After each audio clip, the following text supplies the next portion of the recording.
mayambu ahan mamaktada kanglelai pung wari channel gi maikadaki mayambu amuka hana taram nokchari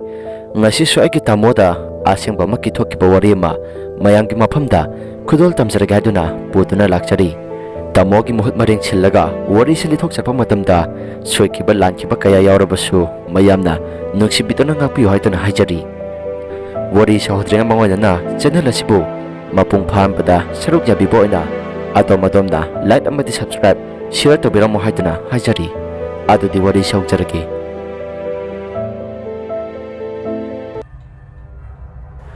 wari asi kharadi kuiraba wari amakakni matamdo 2012 ki matamni aikhoi gi bubok se ahalaina haiduni mana narak libase ahanbada ising chafam hada narak lami matam madida aiki imaga aikana aikhoi gi mamangda ibubok yamna lun tinajaba ibubok maiba oiba amalai madu kauru se haduna nungdangi pung tara daida ibubok se masangam laktabadagi imaga aigana ibubok maiba dubu kaupa chakhi matam maduda aikhoina sum lakpa matamda aikhoi gi mamangda asukpa leirak amalai adugi leirak adugi ishor gi marin amasu lei madudagi imagi banina asum lakpa matamda kalbak ama lange hek topka matam maduda imai banina asum chatlingaida usiek sunate karino khangtaba amana imai bani gi mathakta lalaga paikhraga kalbak adugi ising chen thaba maril ado ishor gi sumaril ni maya nakna pokri amasu lei pokri tuda mi amasong thabagi mokholgum jam haina taki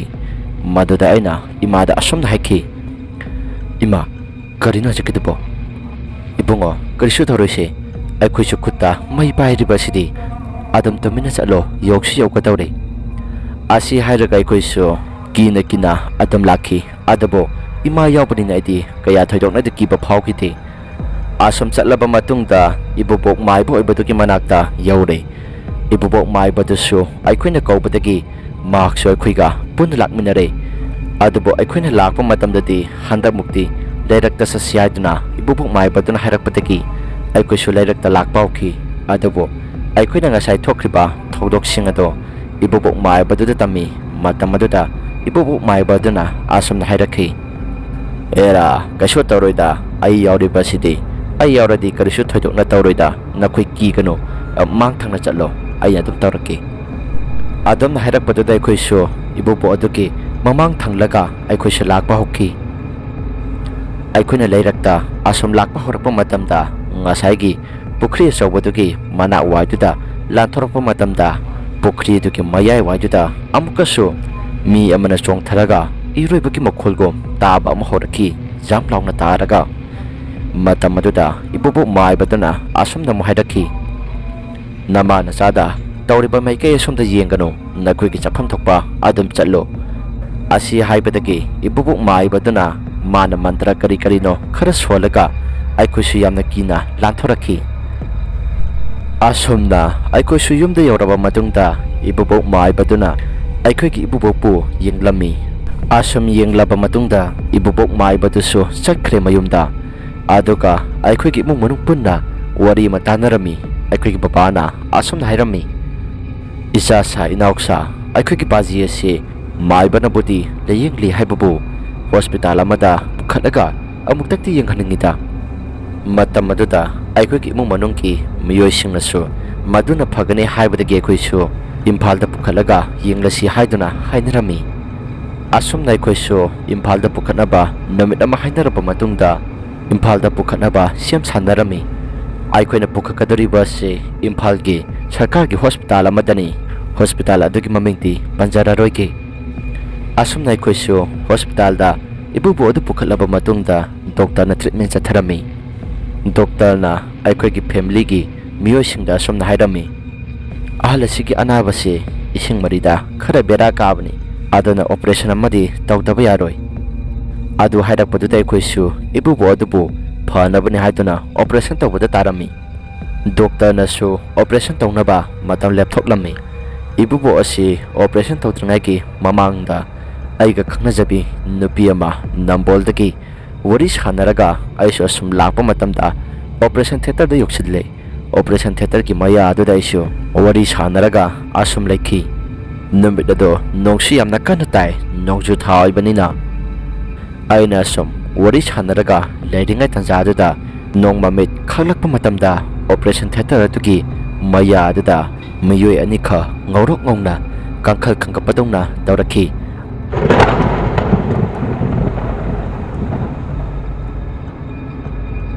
adobo aiki wakhaldadi mi anikha tumpham leitabadagi operation theater asigi maya asida tumnaba tawbani haiduna khalamki adobo aika wari chanariba nupi aduna asum hanglakhi dada nangna leiriba mafam ado kadaidano madudagi aina leiriba si operation theater gi mayadani miyoi ni khaksu tumpham leitabaki male asigi operation theater asigi maya asida kangkhal khangkalaga tumnaba tawriye aina atamna haibadada aiga phone wari chanariba nupi aduna asumna mo hairakhi dada nang adugi mafamdo khitang tuna tholao operation theater gi maya do khara tamnai haibani adamna hairakpadada isu ngasai aina ukribaduga amuk yenglami matam maduda hantak amuka nongma me khaklakpa matamtati ngasai aina ukriba miyo ani khaktudi amuk leiramdre aina uriba haibabu operation theater adugi maya duda trolley amakhaktani aina uriba si matawadu ubadagi isu operation theater dudagi isu thoklakhi aina thingnariba singasi aikhogi imung manungki miyo singamatata tamlamde asomna ibuboksu operation tabu loiraba matungda aikhoisu yumda discharge tawraka kumlakhi ibubokna yumda putharaklaba matungda numit nini humni leiraka aikhogi imaso aikhogi thangnaba laikai wairu lobune haiduna sakhi adobo aikhoi imana halakpa matamda aikhoi laikai ki umang lai leba adomdagi aikhoi imagi mami kaurakhi haiduna imana khumki haiduna hairami adobo kaurakliba miyoi duda amu hangluba matamdadi madi kanasu kaukhide haiduna hairakhi aikhoi imaso wakhalda ningjing mangjing naduna yumda adam halakhi numit adudagi hauraga aigi imaso layong khangdana laigi nusitla karino khangtaba ma yamna kana naba horakhi ayuk nungthilgi matamdasu chorot parol ngangba aduka ahingdasu makhutlo masaro jagoi sabadamna tawrakhi asumna laikai gi miyoinasu imung amatada anaba ani leibase phatte haiduna hainarami masigi mathaktasu aigi bubu adudi anaba phagalakadra hairaga asumasum nongmagi sontharapatum tawrakhi aikhoisu asumna leiba pamdabadagi atopa laikai maiba ama kauraga yenghalami adubu maibaduna asumna yenglaba matungda hairami horen namidangi pung barok hek tarapa matamda masado kadoraki amukta yengo asi hairam laga maibata susatkhle aikhoisu imagi matawadu yengba ngamdabadagi aikhoigi isi ama loba ibayedo mahakna kari puraga numidang talaki adamna ibai laklaba matungda aikhoisu Rajmidi city da pukase haiduna hainarami asumna aiki imase gari manungda pukatuna asum tharap matamda Bishnupur yoksilaklei Bishnupurgi checkpost leiriba jaga adada aikhoisu gari ado khara yakna thauraga lakhi matam ado nungdangi pung 10 taraklabani aikhoisu gari ado asum yakna thaurakpana kainau yoramdaiki lamhang oina tawba mafam adu aikhoisu gari adu yaraktabdagi aikhoisu khamduna adamak leikhi police anikha gari masada aikhoina thoriba gari ro tanaraktuna asumna hangki kaidaba yaurage gari asi yamna yakna thaukraga saisida khamlaga leiriba si adamna hanglakpadudai khuisu anaba pubani gari si yakhidre haiduna khumlami madudagi police ani tusu phare hairamlaga makhoisu makhoigi kemda hankhre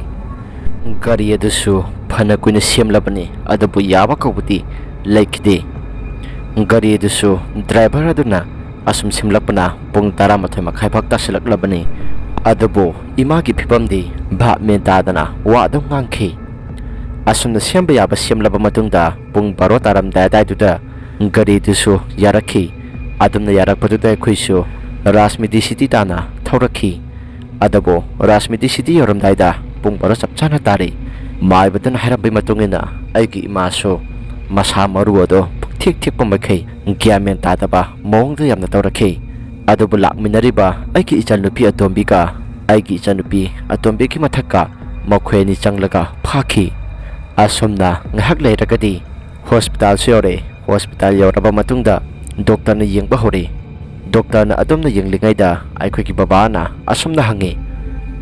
doctor, ꯃꯥꯒꯤꯁꯤꯕꯨ ꯂꯥꯏꯒꯤ ꯅꯨꯡꯁꯤꯠꯀꯨꯝꯕ ꯂꯩꯕꯒꯤ ꯇꯧꯔꯤꯕ ꯖꯥꯠꯂꯥ?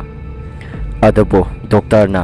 ꯂꯥꯏꯒꯤ ꯅꯨꯡꯁꯤꯠ ꯂꯩꯇꯦ, ꯍꯤꯗꯥꯛ ꯊꯥꯔꯒ ꯐꯔꯛꯀꯅꯤ ꯍꯥꯏꯗꯨꯅ ꯍꯥꯏꯔꯝꯃꯤ꯫ ꯑꯗꯨꯝꯅ ꯍꯥꯏꯔꯛꯄꯗꯒꯤ ꯗꯣꯛꯇꯔꯅꯁꯨ ꯍꯤꯗꯥꯛ ꯊꯥꯖꯤꯜꯂꯝꯃꯤ꯫ ꯍꯤꯗꯥꯛ ꯊꯥꯕꯗꯨꯒꯤ ꯅꯣꯡꯉꯥꯜꯂꯕ ꯃꯇꯨꯡꯗ ꯏꯃꯥꯗꯤ ꯍꯦꯟꯅ ꯐꯔꯛꯀꯗ꯭ꯔꯥ ꯈꯜꯂꯒ ꯍꯦꯟꯅ ꯑꯗꯨꯝ ꯁꯣꯛꯆꯤꯜꯂꯛꯈꯤ꯫ ꯑꯗꯨꯝꯅ ꯇꯧꯔꯛꯄꯗꯨꯗ ꯗꯣꯛꯇꯔꯅ ꯑꯁꯨꯝꯅ ꯑꯩꯈꯣꯏꯗ ꯍꯥꯏꯔꯝꯃꯤ,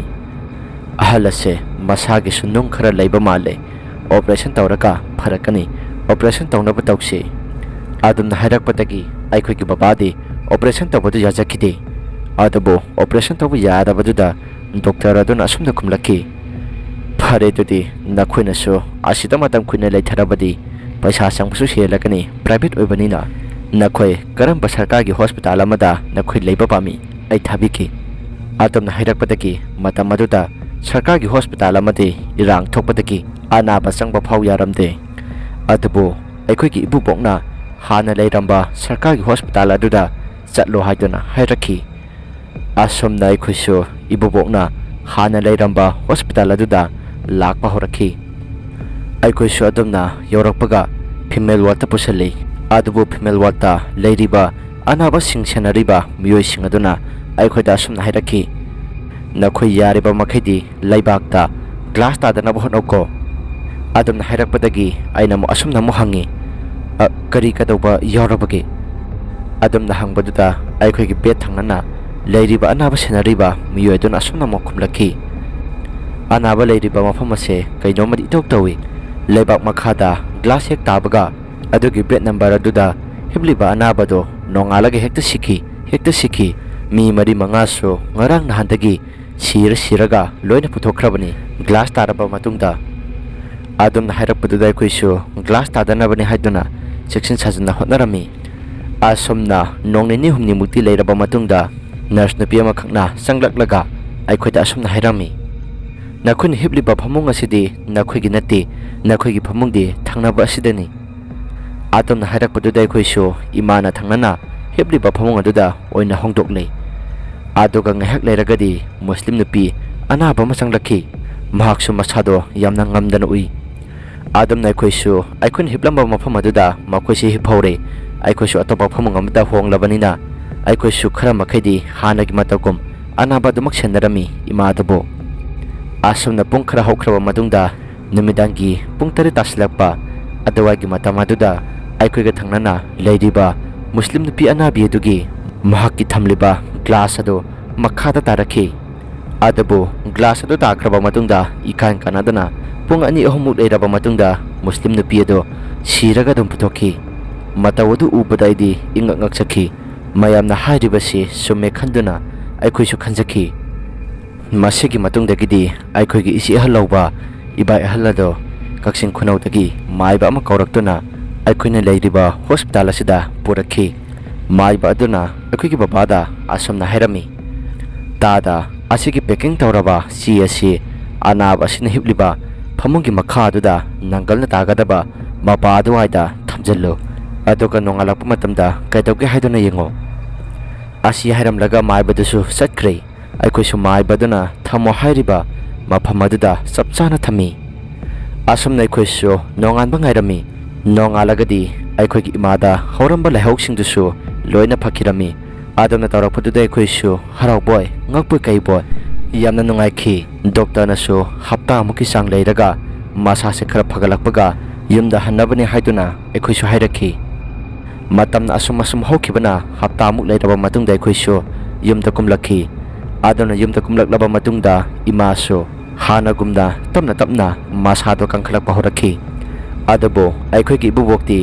ꯃꯁꯥꯗꯨꯗꯤ ꯐꯒꯠꯄꯗꯤ ꯂꯥꯏꯔꯗꯅ ꯍꯌꯦꯡ ꯍꯪꯆꯤꯠ ꯇꯝꯕ ꯉꯝꯗ꯭ꯔꯕꯅꯤ, ꯐꯝꯁꯤꯟꯅꯗꯨꯅ ꯃꯌꯥꯝꯅ ꯂꯩꯔꯕꯅꯤ꯫ ꯅꯨꯃꯤꯠ 8ꯅꯤꯃꯨꯛ ꯂꯩꯔꯕ ꯃꯇꯨꯡꯗ ꯑꯩꯈꯣꯏꯒꯤ ꯏꯕꯨꯕꯣꯛꯁꯨ ꯅꯨꯡꯗꯥꯡꯒꯤ ꯄꯨꯡ 12:30 ꯇꯥꯁꯤꯜꯂꯛꯄ ꯑꯗꯨꯋꯥꯏꯗ ꯑꯩꯈꯣꯏ ꯄꯨꯝꯅꯃꯛꯄꯨ ꯊꯥꯗꯣꯛꯇꯨꯅ ꯏꯕꯨꯕꯣꯛꯇꯤ ꯆꯠꯈ꯭ꯔꯦ꯫ ꯑꯗꯨꯕꯨ ꯌꯥꯝꯅ ꯉꯛꯂꯤꯕꯗꯤ ꯑꯩꯈꯣꯏꯒꯤ ꯏꯕꯨꯕꯣꯛꯅ ꯁꯤꯈꯤꯕ ꯁꯣꯔꯥꯠ ꯂꯣꯏꯈ꯭ꯔꯕ ꯃꯇꯨꯡꯗ ꯑꯩꯈꯣꯏꯒꯤ ꯏꯃꯥꯁꯨ ꯑꯁꯨꯛꯀꯤ ꯃꯇꯤꯛ ꯍꯥꯟꯅꯒꯤ ꯃꯇꯧꯒꯨꯝ ꯃꯁꯥ ꯀꯟꯈꯠꯂꯛꯈꯤ꯫ ꯑꯗꯨꯕꯨ ꯑꯩꯈꯣꯏ ꯏꯕꯨꯕꯣꯛꯀꯤ ꯐꯤꯔꯣꯏ ꯌꯧꯔꯝꯗꯥꯏ ꯑꯗꯨꯗ ꯑꯩꯈꯣꯏ ꯏꯕꯨꯕꯣꯛꯅ ꯁꯤꯖꯤꯟꯅꯔꯝꯕ ꯂꯩꯀꯥꯏꯒꯤ ꯄꯥꯂꯥꯒꯤ ꯊꯤꯜꯂꯝꯕ ꯄꯨꯡ ꯑꯗꯣ ꯃꯇꯣꯝꯗ ꯑꯃꯨꯛ ꯊꯤꯜꯂꯛꯈꯤ꯫ ꯑꯗꯨꯕꯨ ꯃꯈꯥ ꯇꯥꯕ ꯊꯣꯏꯗꯣꯛꯄꯗꯤ ꯀꯔꯤꯁꯨ ꯊꯣꯏꯗꯣꯛꯄ ꯊꯦꯡꯅꯔꯛꯈꯤꯗ꯭ꯔꯦ ꯑꯩꯒꯤ ꯄꯨꯟꯁꯤꯗ꯫ ꯋꯥꯔꯤ ꯑꯁꯤ ꯃꯇꯥꯡ ꯁ꯭ꯋꯥꯏꯗ ꯂꯣꯏꯁꯤꯟꯖꯔꯦ꯫ ꯀꯔꯤꯒꯨꯝꯕ ꯑꯗꯣꯝꯅ ꯋꯥꯔꯤꯁꯤ ꯅꯨꯡꯉꯥꯏꯕꯤꯕ ꯇꯥꯔꯒꯗꯤ ꯂꯥꯏꯛ ꯑꯃꯗꯤ ꯁꯕꯁꯀ꯭ꯔꯥꯏꯕ ꯁꯤꯌꯔ ꯇꯧꯕꯤꯔꯝꯃꯨ ꯍꯥꯏꯗꯨꯅ ꯍꯥꯏꯖꯔꯤ꯫ ꯑꯗꯨꯒ ꯑꯗꯣꯝꯅ ꯏꯁꯥꯗ ꯑꯁꯦꯡꯕꯃꯛꯀꯤ ꯊꯣꯛꯄ ꯋꯥꯔꯤꯒꯨꯝꯕ ꯂꯩꯕꯤꯔꯒꯗꯤ ꯑꯩꯈꯣꯏꯅ ꯄꯤꯊꯣꯛꯆꯔꯤꯕ WhatsApp ꯅꯝꯕꯔ ꯑꯁꯤꯗ ꯊꯥꯕꯤꯔꯛꯅꯕ ꯅꯤꯡꯁꯤꯡꯖꯔꯤ꯫ ꯉꯁꯤꯒꯤꯗꯤ ꯃꯇꯥꯡ ꯁ꯭ꯋꯥꯏꯗ ꯂꯣꯏꯁꯤꯟꯖꯔꯦ꯫ ꯃꯊꯪꯒꯤ ꯚꯤꯗꯤꯑꯣꯗ ꯑꯃꯨꯛ ꯊꯦꯡꯅꯔꯁꯤ꯫